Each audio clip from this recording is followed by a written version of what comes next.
ертең бізде мектепте ярмарка болады. Соған мен балама пицца мен пирог істейін деп жатырмын. Ендеше менің арнамнан алыстамай, менімен бірге болып, менің рецептілерімді көріп алыңыздар. Мен кішкене ұнға сұйық қосып аламын. Көп емес, үлкен қасықпен біреу, екеу болса жарайды. Тұзын қосып алайын. Одан кейін менің пиццамның секреті, мен дрожжи қосып жіберем. Болды.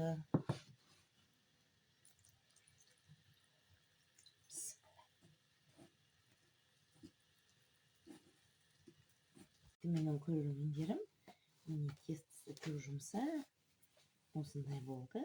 Қазір 5-10 минут салмасын дайындаған жекті қоя тұрамыз. Мен осындай турай беремін. Негізі елдер қандай кішкентай ролик тураған жақсы көреді. Мен енді өмір бақи осылай тураймын, енді осылай үйренгенім, осылай турай берейін.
Енді кішкене тұз сепейін помидорға да.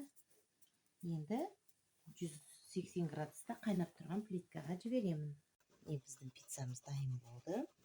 Мен енді сырды өстіп үгіткіштен көмірден өткіземін де